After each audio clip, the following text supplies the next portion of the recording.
It is time to introduce XGBoost, Extreme Gradient Boosting, one of the most powerful machine learning algorithms out there.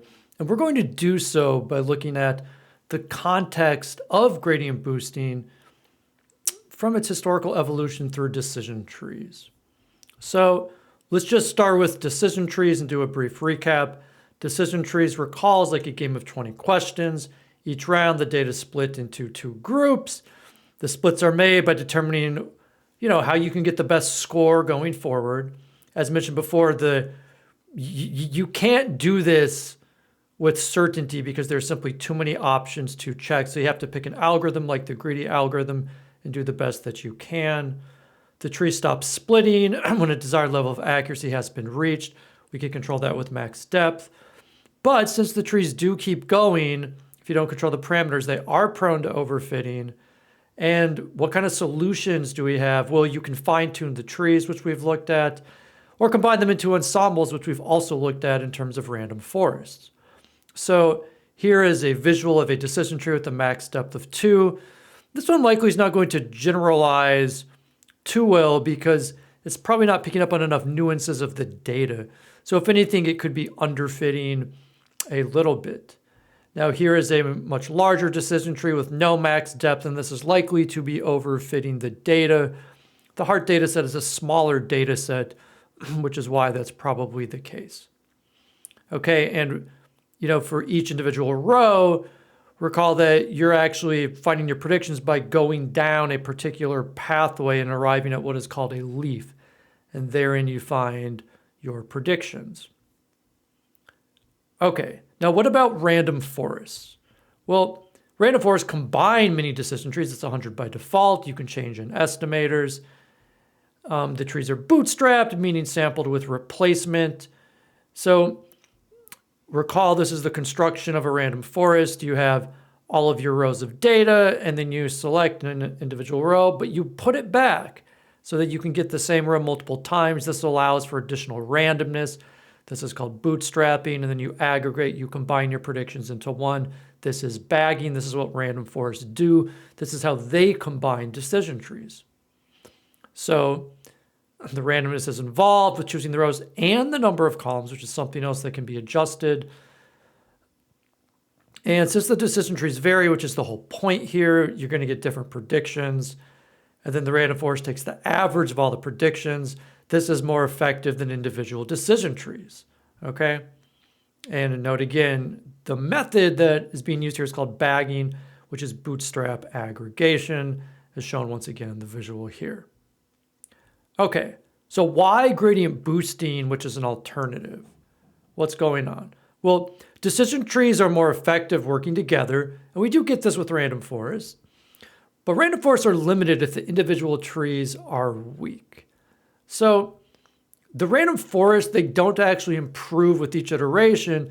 The idea here is it's just picking randomly from the data. It's got randomness, but in effect, you're really as strong as your individual trees, in effect. So gradient boosting, by contrast, attempts to improve each tree with subsequent iterations, okay? And so it's not going to do the same thing on the second tree. Boosting is different than bagging and is going to lead to different results. So that's what we're going to focus on next, is what exactly is gradient boosting. Okay, gradient boosting.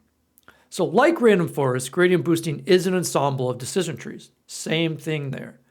But the gradient boosting trees evolve. Okay, they change with each iteration.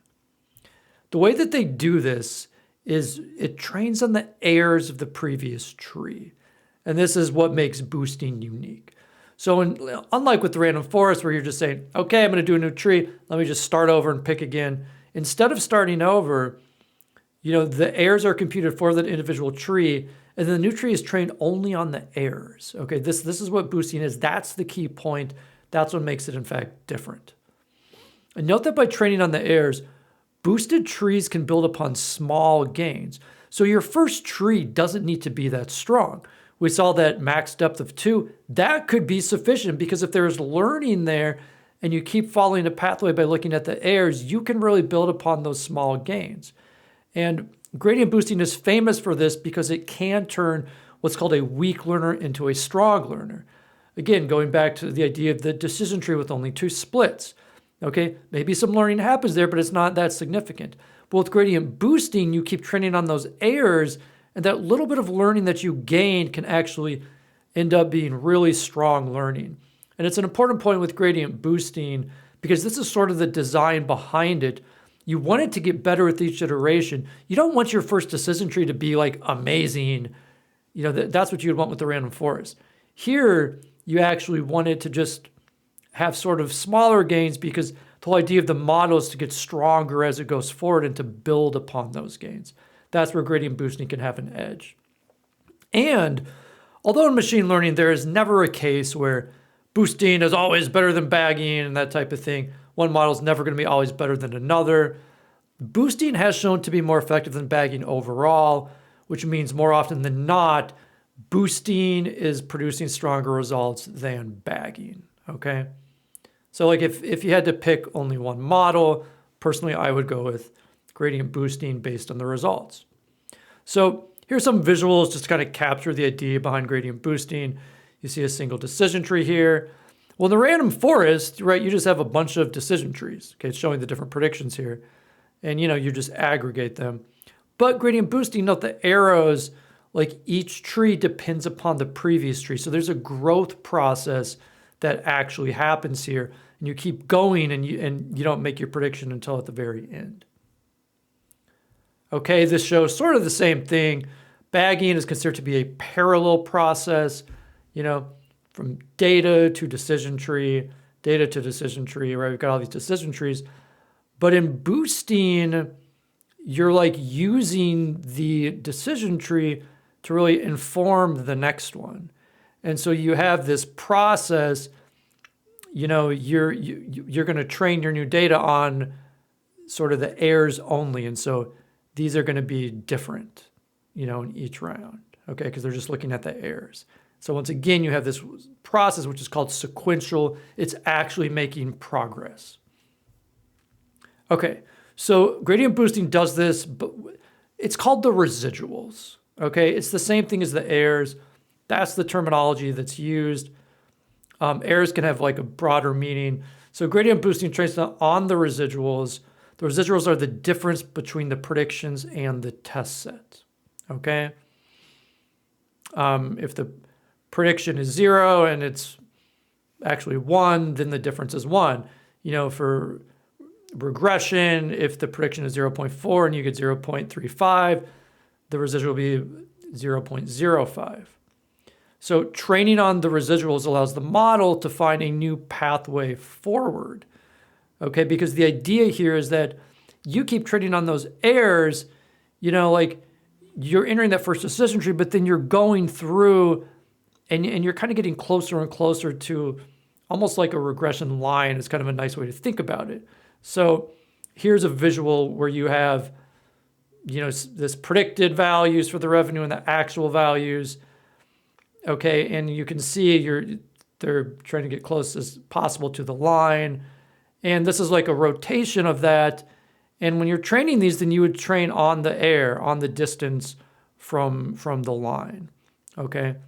And so when you train on the airs, like here, what's going to happen when you do gradient boosting, like all the values are going to be between 2 and -2. Okay. To start with, they're between like 15 and 55. And if it continues to find improvement, which, you know, when the model's working well, it does, the pathway is that the residuals gradually get smaller and smaller, which leads to better results overall. Okay. That's the general idea. And so that's gradient boosting. And then you can ask new questions. Okay, can you improve gradient boosting? Okay, can it be faster? Can it be more accurate? Can you have more hyperparameters, meaning more things to tune? And the answer is yes with XGBoost. So XGBoost is considered an optimal gradient boosting algorithm. There are others out there. It is short for extreme gradient boosting. Okay, this is an elite machine learning algorithm. It's faster than sklearn's general gradient boosting. It's usually more accurate, certainly not always. It does include unique hyperparameters to handle null values and imbalanced data. It includes alternative-based learners beyond decision trees. And these are some special cases, I would say the alternative-based learners that sometimes can be useful. XGBoost has won many Kaggle competitions. And so, when you have a model that is proving itself effective in Kaggle competitions, that means a lot because it's usually going against other machine learning models. Now, granted, people are actually trying to make the best models that they can, but XGBoost has shined in Kaggle. I can tell you that neural networks also traditionally tend to do very well. And you could argue that this is the best machine learning algorithm for handling tabular data.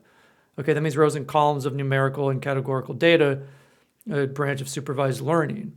I'm not saying that it is, but it's in the discussion. Here's a little visual of XGBoost. Okay, it talks about some of the advantages like the regularization, which means preventing overfitting. It's got some inbuilt cross-validation, which is cool. And there's parallelized tree building. There's a lot of hardware components kind of that allow it to be a little faster. Okay. And speed is important because it is an ensemble. And like with random forest, I think the default is that you have 100 trees. Okay, so a few facts about XGBoost. XGBoost became famous when it won a Kaggle competition to confirm the existence of the Higgs boson, often called the God particle, which is how matter sort of comes into reality. Okay, we're talking about the fundamental particles of nature here. And so that was a big Kaggle competition, and that's when XGBoost first came upon the scene. Okay. XGBoost is their own random forest, XGBRF classifier and XGBRF regressor. Okay. I have to check these currently, but previously the sklearn random forests have been better, though the XGBoost random forests have been gaining ground. So I would like to try these again. It's been some time since I've tried them. Those aren't the norms that you use. XGBoost uses sparse matrices behind the scene to speed up computations, which can be 10 times faster than gradient boosting. And the idea with sparse matrices is that you're not storing data when nothing's there. You're only storing it when something's there. And, you could have a lot of zeros if you're classifying data by zeros and ones. And so sparse matrices can save you space there. And as mentioned, XGBoost does take advantage of hardware software components like cache and parallel processing to kind of give it a little edge in speed. Okay. So that's just a little bit about XGBoost. And here's a nice visual of the founder of XGBoost, Tianqi Chen from the University of Washington. So let's dig in and use it in practice.